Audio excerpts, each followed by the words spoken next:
Coach, just coming into this week, I mean, after such a big weekend, can you tell the energy is just different, maybe something you haven't gotten in those previous weekdays coming off of a weekend? Can you tell the guys are maybe a little bit more energized just with the way they played this weekend? Yeah, when you're playing better, you're always going to be in a better mood, and generally the energy level picks up. We gave them 2 days off. We were coming out of the weekend, we were pretty banged up, and so I said, I don't want to see anybody Sunday, go be with family, friends, Easter, and then take Monday, get in the weight room, get your treatments, and then we'll come out and get our work in Tuesday and play Wednesday and travel up to Clemson Thursday.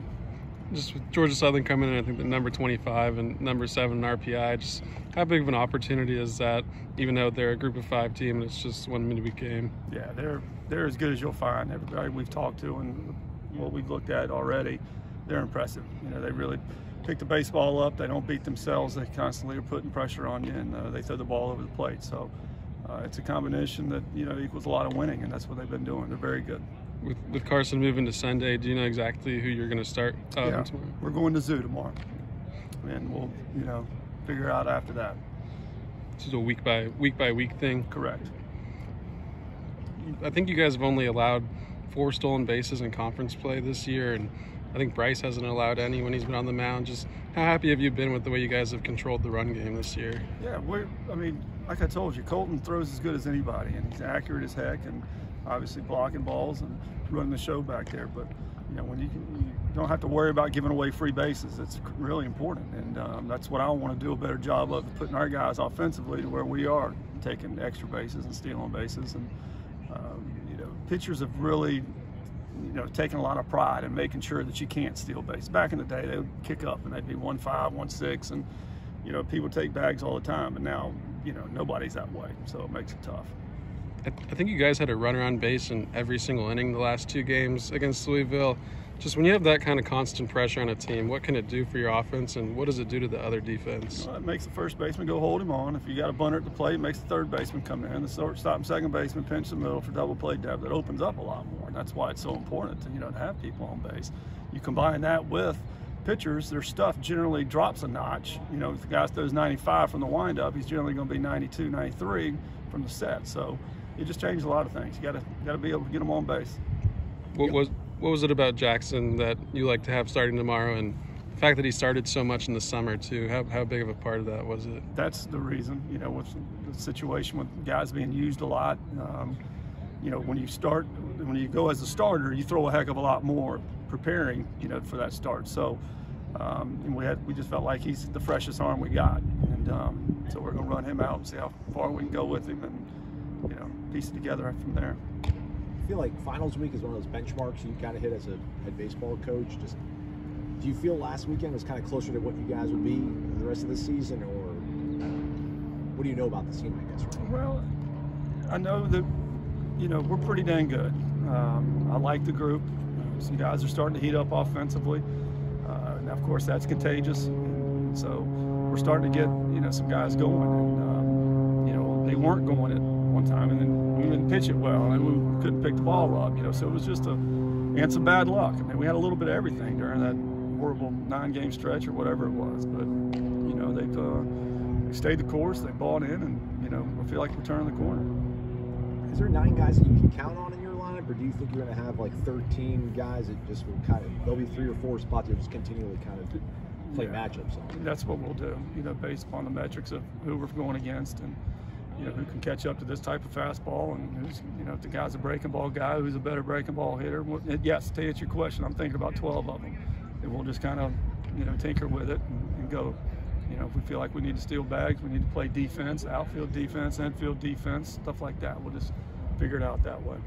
You haven't been shy about how much you guys believe and rely on analytics and data. I mean, do you feel at some point like, are you guys being betrayed by the data these last couple of series? I mean, is it just pitches not being delivered on shifts defensively? How does it kind of work? It's both. Over the course of the season, we're still at something crazy 70% rate of being successful at it.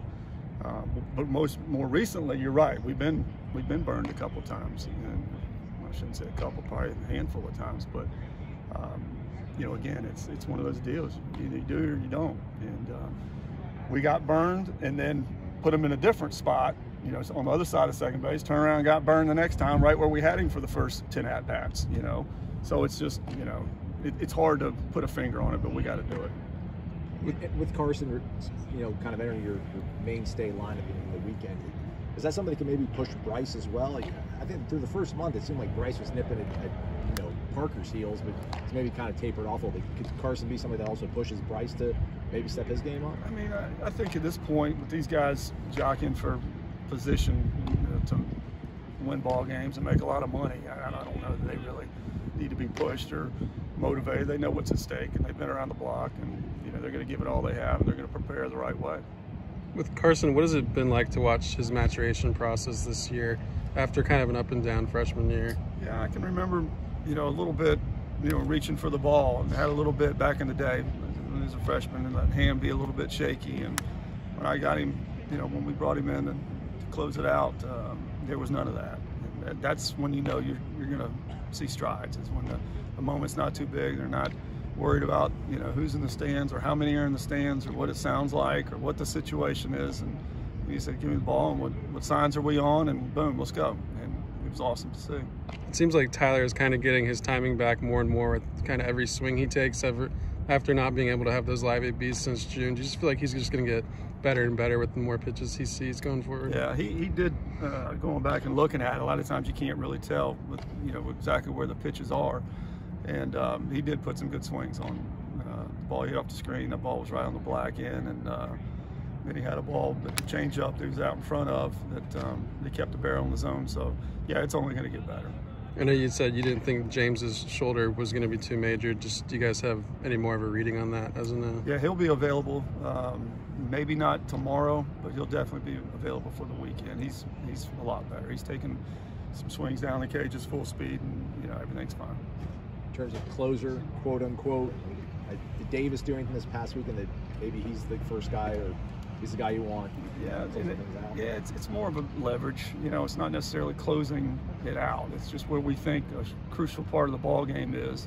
Yes, he's a high leverage guy, and you know, we're not afraid to get Burmeister, Jonah, or any of them. You know, based upon who they're going against. So it'll be just a situation. We're not going to have one. This is their inning. This is their inning. I'm not into that.